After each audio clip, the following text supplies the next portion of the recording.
much for joining us. This week we're carrying on looking at fossils, and we're going to look at what is a paleontologist and why is their work significant. Because last week we were looking at fossils, we were looking at about all the different types of fossils. So hopefully, because we're going to start off with a bit of a recap, so hopefully you can remember the different types of fossils. And we talked about the fact that fossils are not the actual animal bones. And today we're going to look at paleontologists, who are the people whose job it is to excavate fossils. And we're going to think about why their work is significant. So welcome, and welcome to everybody who is watching on Catch Up. Hello to everybody over on YouTube. Hello to people on Facebook, Eleanor, Jack, Jaden, Edward, Grayson, Rose, June, Willow, Caden, Nathaniel, Myla, Rose, Violetta, Rebecca, Clem B, Connie, another Rebecca, Zachary and Isabel and Lily and everybody I can see who is joining us. And so what we're going to start with is trying to remember what those types of fossils are. Now, I have seen lots and lots of really lovely, hang on, postpone. Don't want my computer restarting. Seems to be a week for it. If you were with me yesterday, you would know my doggies were naughty. Today, it seems to be my laptop. It seems to be a week of it. So, yeah, if you remember, there are different types of fossils. So I've seen some lovely examples of some of the work that you guys have been doing. And some of you have been making your own fossils. So can you remember the different types of fossils? So we've got in the top right-hand corner a picture of something being dug out of the ground with a machine. Can you remember what those types of fossils are? We talked about the fact that we cook with them, and we heat our homes with them, and we fuel our cars with them, which is very, very odd to think you fuel your car with potentially a dinosaur from millions of years ago. Then the one in the middle looks like a stamp of a footprint, and then the one on the left looks like some dinosaur bones. So can you remember A, B and C are the sort of main categories, and then if you remember we can split them into various different types. So 1, 6 and 9 tells you roughly what they are. And then 2, 3, 4 and 5 are all the different types of the fossil A. 7 and 8 are all the different types of fossil B. So you might, for example, by 8, there is a funny looking poo. Can you remember what that is? And then 9 tells you, if you remember, the different types of C, what C is. So any of those you can remember, any types of fossils. And then we are going to go through it. So I'm going to give you a few minutes to think. You can talk about it at home. If you weren't here last week, don't worry. We're going to learn something you can learn through in a minute. Can anybody remember any of them? You've all gone quiet. Well, who blames you? We've slept since last week. We've probably forgotten. Shall I give you A, B? Right, so B is a trace fossil. Sedimentary is a type of rock. So we've got trace fossils. Absolutely. Can anybody remember what C is? I always think about this when I get in my car, that I'm basically fueling my car on old dinosaurs. Whole body fossils, replacement fossils, cast fossils, mold fossils. C is chemical fossils. Well done, Edward. I wasn't here last week, don't worry. 8 is definitely a poo. Can anybody remember what a fossilized poo is? That is an example of a trace fossil. It begins with a K. Wow, let's go through it. A is a body fossil. So A is a body fossil. So it's anything that has come from the body of an animal. The second one is a trace fossil, so it doesn't actually have any bits of the animal there, it's just how they've left a trace. So if you remember, if I said to you, if I was buried under layers and layers and layers of sand and left for 1 million years, I would become a body fossil. But if I left my footprints on the beach, that would be a trace fossil. And then well done to everybody that got chemical fossils. So the body fossils are the remains of the animals and plants. And you have mold fossils. So mold fossils is where the thing has died and it's left an imprint into the sediment. A karst fossil is where stuff, bits of soil and clay and mud or what have you, gets into the mold fossil and makes a cast. So we've talked about if you stabbed your hand into some sand, you've left a mold, but then if you poured some plaster in it, you could take out the cast of your hand, and that's exactly the same with fossils. And then replacement fossils. So replacement fossils are where you see those bones, but the parts of your bones have been replaced by minerals. So when you see in a museum the animal bones, they're not really the bones. They don't contain what our bones contain. They have been replaced over time with various minerals, and they are actually more like rock. Hi, Edith. And then whole body fossils. If you've got something like a tiny mosquito that's been held in amber. With a trace fossil, they show animal activities. Tends to be footprints, trackways, or coprolites. So coprolites is obviously the fossilized poo. So if we did a poo and then it became fossilized again with the carbon and the organic elements of that poo are gradually changed into rock. That's a coprolite. And a chemical fossil is things that contain carbon. So when we're talking about gas or coal or oil, that is a chemical fossil. So we use oil in order to make petrol. You might have a gas cooker in order to cook your food. So if you've got a gas cooker, you are using million-old dinosaurs that have gradually changed and turned into natural gases. So those are the different types of types of fossil. We looked at all those last week, and we learned that it's really important. So when you see a karst fossil or a replacement fossil or a mold fossil, particularly replacement fossils, they aren't the actual bones. So you can never find a dinosaur bone. You will just find that, as I said, that elements have been replaced. The only time you find elements of the real original is whole body fossils. So amber is one. The other thing is we have found some woolly mammoths that have been preserved in ice. Now that is basically like if you got, a body and you stuck it in a freezer, it's preserved that way. That is the actual body. But replacement fossils, karst fossils, mold fossils are not. Now, if you are working with fossils and dinosaurs, you are known as a paleontologist. We've got a gas barbecue. Well, if you have a gas barbecue this weekend and you cook your food on it, you are cooking on million-year-old dinosaurs. Now, if we look at the breakdown of paleontology, you've got paleo, and then you've got onto, and then you've got logy. So you've got paleo, onto, and logy. So that's the kind of sun, that's the word sun. Paleo, onto, and logy. So that's where you get the term paleontology.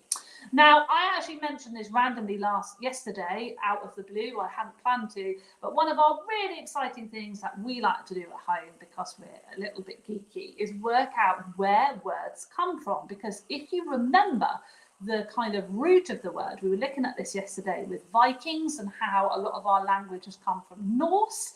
It's the same. It helps you learn the spellings. And paleontology is really, really hard. So if you remember paleo, P-A-L-E-O, spells paleo, onto, which you would probably know, because I jumped onto the trampoline, and logy, L-O-G-Y, then you can remember how to spell it. But paleo comes from the word paleos, which means old or ancient. And that in turn came from palais, which means long ago. So whenever you see anything which has paleo in the word, it basically means old and ancient from a long time ago.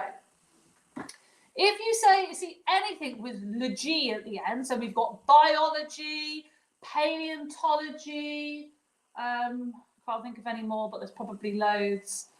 any sorts of subjects that have logy in the end, it means to speak a theory or science. So whenever you see logy at the end of a word, you know it's to do with speaking about a theory of science. And that comes from the word leg, which originally meant to speak words. So any word that you can think of which ends with logy, it means basically to tell somebody about a theory or something to do with science. And onto means a being. So if you look at the history of onto, it means a being. So when we're talking about paleontology, we are talking about beings that were old and lived a long time ago, and we're going to speak and tell you about them. And that's where paleontology comes from, because that's what it is, isn't it? It's basically someone who's come up with a theory about a really old and ancient being, i.e. dinosaurs or woolly mammoths. So that's why it's called paleontology. Okay, now that's just me being a geek.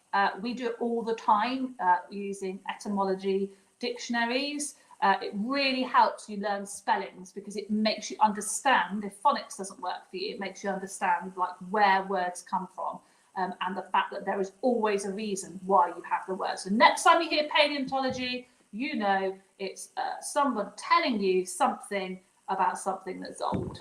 That's all it means. Now, fossils have been found by people throughout history. Fossils are millions of years old.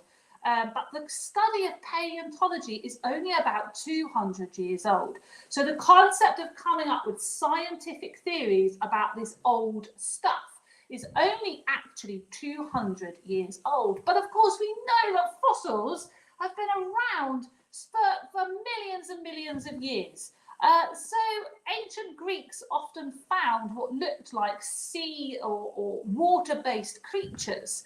And so they said, oh, well, we've worked out that some of this land at some point must have been underwater, because why are we excavating these really old sea creatures, but they're on land? So at some point, this land must have been underwater. In China, they found lots of these bones, and if you did the Shang with me, you would know that they thought they were the bones of dragons. And so that's the concept of dragons, really, and the myth of a dragon comes from people digging up fossils and going, what on earth is this? It must be a dragon. And so people have lots of ideas about fossils, but the actual scientific study has only been around for around about 200 years ago. And the reason is because we had to get to grips with this concept that these animals were extinct. It took a very long time for humans to come up with this idea that there were these animals around and now they're not around. And it was this person, Georges Cuvier, who proved that fossils were similar to the animals we have today, but they're now dead. And this was the start of paleontology, this proving that actually there were these animals that existed and now they don't exist. And until we came across this idea of extinction, and obviously Darwin's theory of natural selectivity obviously led into this as well, that, you know, if you don't evolve, then you're potentially going to die out. And it was this idea that we've found all these bones for thousands of years, but actually they're not of creatures that we have today, or they're not dragons, but they're actually creatures that we did have, but now they've died out. Georges Cuvier named the fossil of the flying reptile, and he called it a pterodactylus. And he was around about the same time as Mary Anning. So lots of you know Mary Anning. And so Mary Anning found lots and lots of fossils, and his ideas, this breakthrough was the birth of paleontology, this idea that we had these animals, they're no longer here, and we're going to make some theories up about them. And those theories change all the time. So when I was little, we very much believed that dinosaurs just had skin and they were very reptilian. Now lots of paleontologists think that they could have, lots of them could have had feathers. Obviously, we don't know how they sounded. So there's lots of reconstructions of skulls, particularly that dinosaur with, is it a Parasaurolophus? The one with the big like bone, in the like bony thing. They reckon that helped with its sound. What did they sound like? So that leads me to the next thing, is what skills does a paleontologist need? It was the job I really wanted to do when I was little. So some of you have said a problem solver. Some of you have said someone who's quite cool. Yeah, you would be quite cool. Someone who's very detail orientated. That's why I didn't become a paleontologist, because I'm not very patient. So that's definitely something you need. I think I would just not be patient. I just dig it a bit too quick to get it out. Someone who is analytical. Absolutely. What else do we think?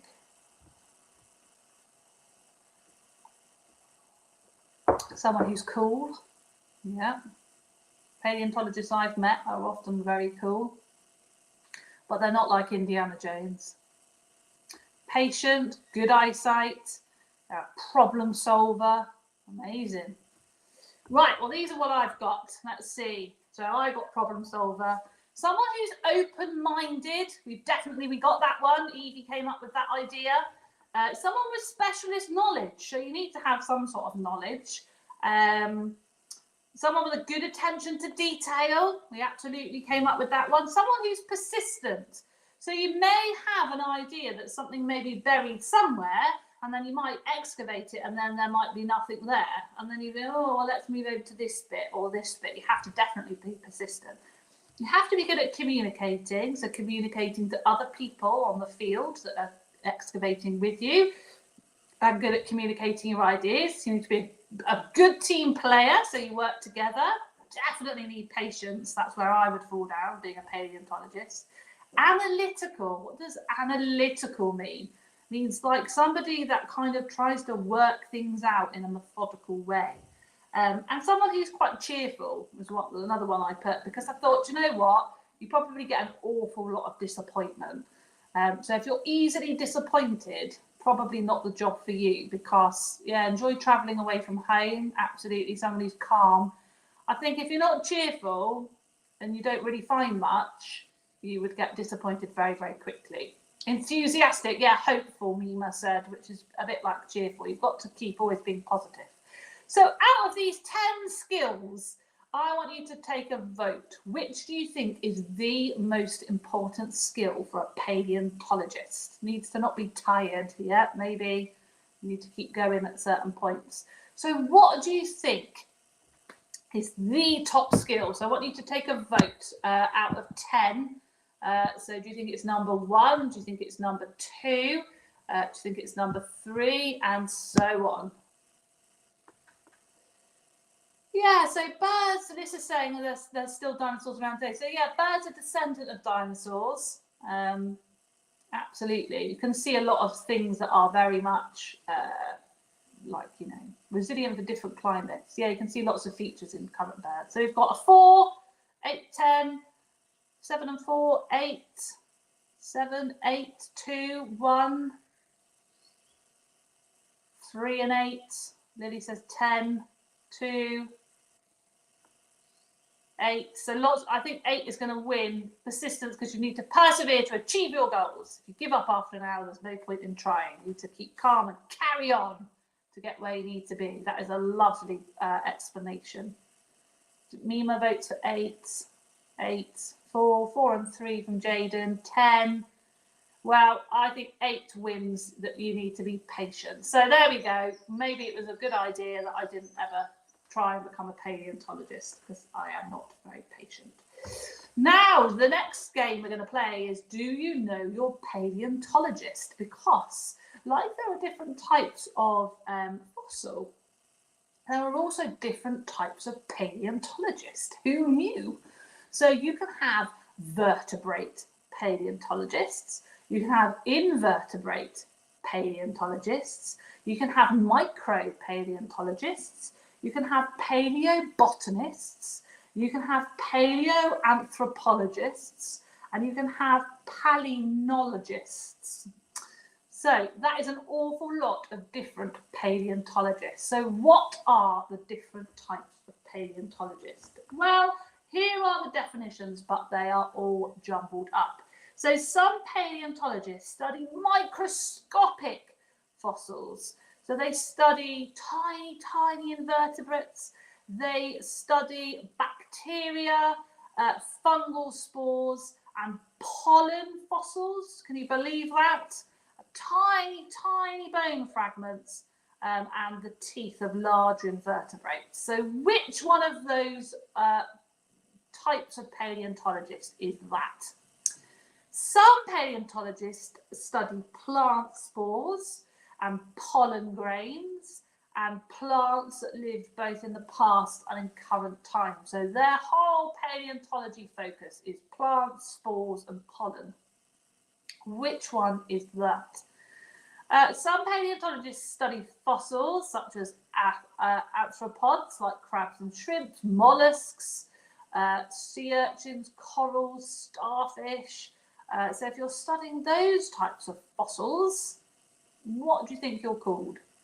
If you study prehistoric fossilized plants, including algae, fungi and land plants, what type of paleontologist are you? If you're studying fossils that which are from animals with backbones, what type of paleontologist are you? And if you study prehistoric human history, looking at fossilized human bones, what type of paleontologist are you? So if you're looking at not as old as dinosaurs, but you're looking at prehistoric human fossils, what type of paleontologist are you? So I'm going to give you 30 seconds to, lots of you are already putting them, what's the word, matching them up. I'm going to give you 30 more seconds. Off you go.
I'm muted. Thank you very much, Jaden. Really useful.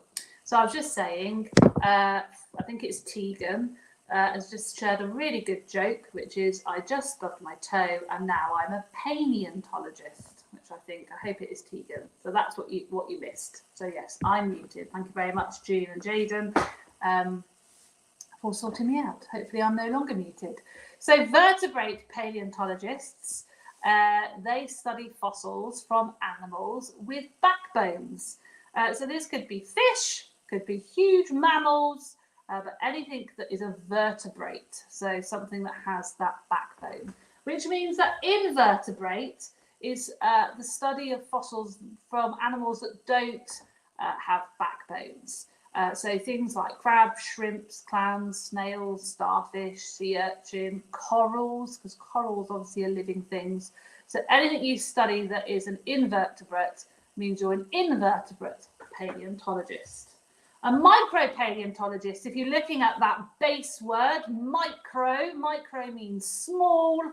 So anything, that's why you have microscope. There's that base word again, microscopic, that base word again.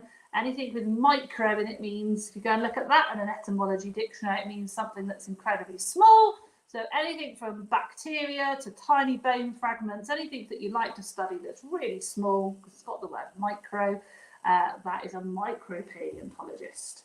If you're a paleobotanist, Well, again, botany, if you look at the word botany in there, botany is looking at plants, basically. So if you're a botanist today, it means you study plants around today. But a paleobotanist is basically studying fossilized plants, and they study fungi and algae as well.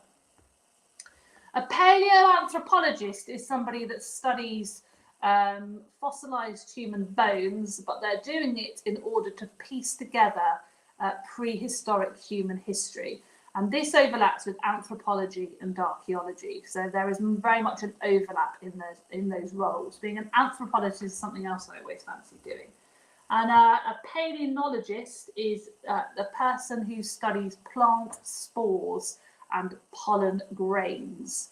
And they are experts not only in plants that were in the past, but from current times. So if you are go and study paleontology because you want to be a paleontologist, a bit like doctors specialise in specific bits of being a doctor. There might be a heart doctor or a brain doctor or an arm doctor. If you're a paleontologist, you are usually a specific paleontologist. So hopefully that has given you an idea of lots of different paleontologists. And I think maybe back to that patience, definitely that you probably have to be more patient being a micropaleontologist than maybe a vertebrate paleontologist. So why are they important? Well, they're important because they help us deliver and develop theories about the history of life on Earth before any sort of written records began, which is why paleontologists often work in prehistory as well, and there's where that overlap is with archaeology. And they support our understanding of how the Earth has developed and how the organisms that live today, be it a starfish today, be it a human today, be it a snail, how we've developed and how we've adapted and changed. The other thing is it provides evidence and support for the theory of evolution, because where you've got paleontology and anthropology overlapping, there's lots of museums that have lots of different fossilized skulls from like Australopithecus, for example. It does very much support the theory that there has been an evolution in animals. And they work on changing and evolving theories. So as I've said to you before, when I was little, everyone said that dinosaurs were definitely reptilian. They only had like reptile-like skin. Now, because of more bones that more fossils that we've excavated, theories have changed to believe that a lot of dinosaurs have feathers. And also they help work on museum collections. So, paleontologists are really important to help people understand and learn about ancient life forms by putting together museum exhibitions. And they also help with the exploration of oil, coal and gas. So there's lots and lots of really important things about paleontologists. Now, the last thing to share with you is a paleontologist must need to understand stratigraphy.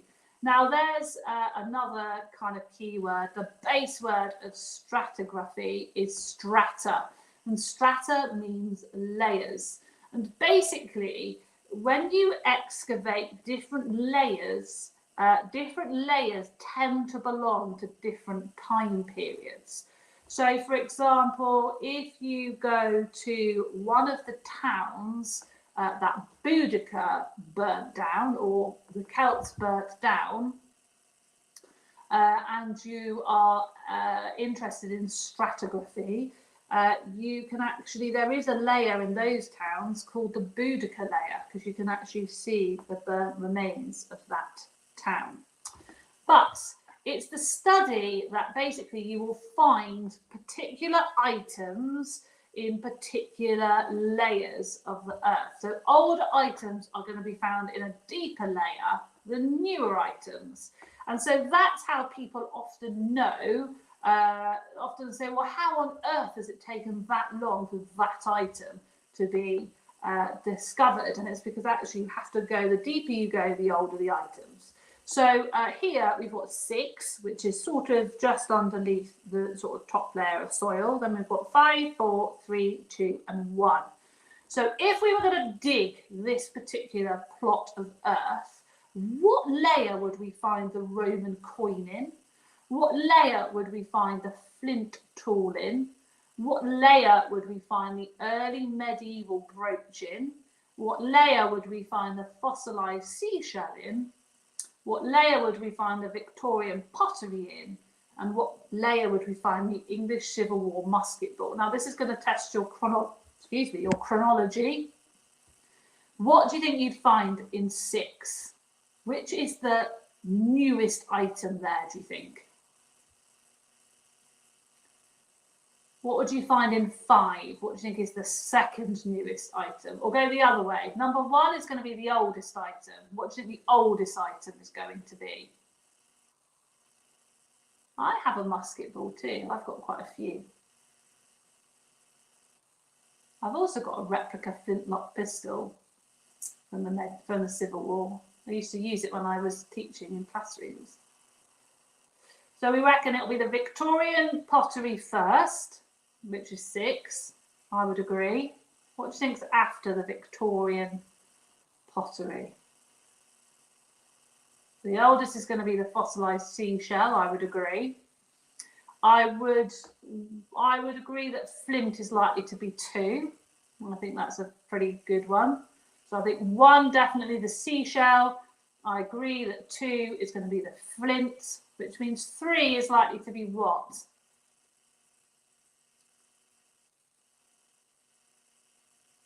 Yeah, I think probably the Roman coin is going to be 3. I would agree. 4 is going to be the brooch. Some of you are saying, is the Civil War before or after the Victorians, Jack? Have a think.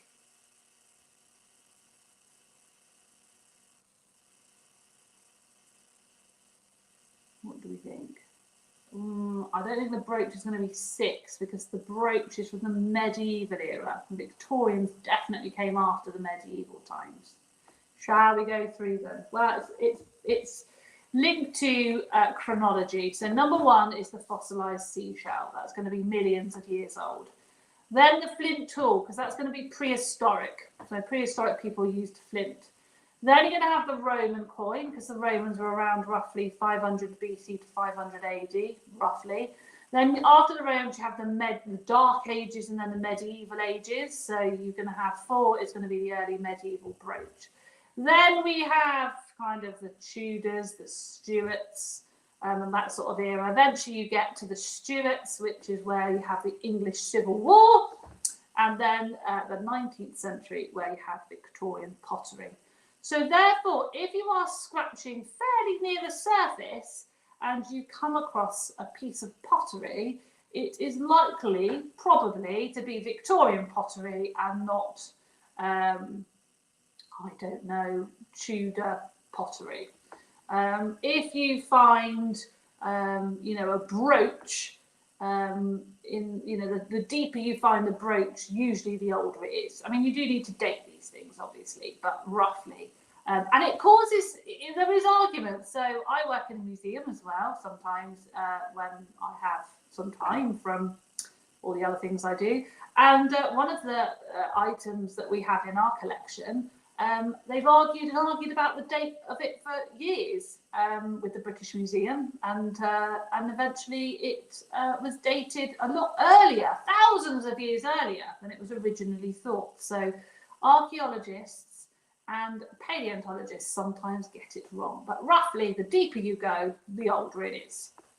There's so much pottery in my garden. Do you know what? Although you need to be careful excavating it, it was quite common, depending on how old your house is, it was quite common in the Victorian era, and actually even earlier than that, to just bury your rubbish in your garden.